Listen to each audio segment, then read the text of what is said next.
रूस और यूक्रेन में जारी युद्ध लगातार लंबा खिंचता चला जा रहा है। रूसी हमलों से त्रस्त हो चुका यूक्रेन पश्चिमी देशों से हर संभव मदद की गुहार लगा रहा है। रूस ने पिछले काफी समय से अपने हमलों में तेजी दिखाई है। यही वजह है कि यूक्रेन को युद्ध के मोर्चे पर लगातार झटकों का सामना करना पड़ रहा है। रूस के भीषण हमलों के चलते यूक्रेन को उबरने का समय तक नहीं मिल पा रहा है। ऐसे में माना जा रहा है कि यूक्रेनी राष्ट्रपति की खींच अब जग जाहिर होती दिख रही है।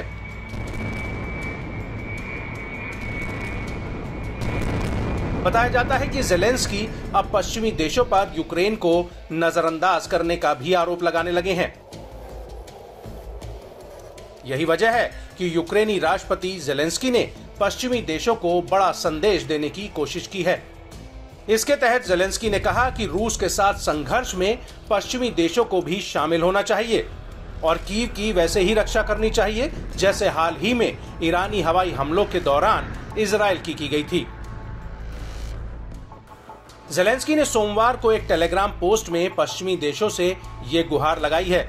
ज़ेलेंस्की ने इजराइल की मदद के लिए उसके सहयोगी देशों की कार्रवाई की प्रशंसा की है। दरअसल इजराइल और पश्चिमी देशों ने दावा किया था कि अमेरिका और ब्रिटेन के जेट विमानों ने ईरान की मिसाइलों और ड्रोन्स को इजरायली एयर स्पेस में पहुंचने से पहले ही मार गिराया था। ज़ेलेंस्की ने कहा कि आतंक के खिलाफ बचाव में एकता वास्तव में कितनी प्रभावी हो सकती है जब यह पर्याप्त राजनीतिक इच्छा शक्ति पर आधारित हो।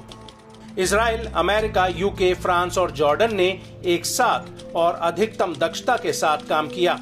ईरान के विरुद्ध कार्रवाई में किसी को भी युद्ध में नहीं घसीटा गया, जबकि इजराइल नेटो का सदस्य नहीं है। इसलिए आर्टिकल 5 को लागू करने जैसी किसी कार्रवाई की आवश्यकता नहीं थी। माना जा रहा है कि ज़ेलेंस्की पश्चिमी देशों से यूक्रेन को भी उसी स्तर का समर्थन देने और रूस के लंबी दूरी के हवाई हमलों से बचाने की ओर इशारा कर रहे थे।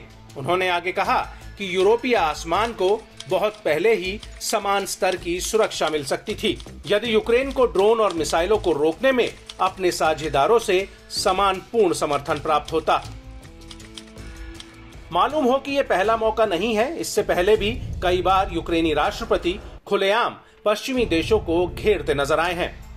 रूस के साथ जारी संघर्ष के दौरान भी कीव ने बार बार पश्चिमी देशों से किसी न किसी वजह से रूसी हवाई हमलों से सुरक्षा प्रदान करने का आग्रह किया है।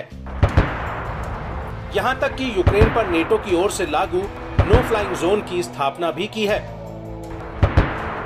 हालांकि सीधे तौर पर अब तक पश्चिमी देश यूक्रेन के साथ नहीं आए हैं। ऐसी आशंका है कि इस तरह के कदम से पश्चिमी देश रूस के साथ युद्ध में घसीटे जा सकते हैं। गौरतलब है कि रूसी राष्ट्रपति ने बार बार चेतावनी दी है कि वो किसी भी पक्ष की ऐसी कोशिशों को कीव की ओर से संघर्ष में सीधे प्रवेश के रूप में मानेगा।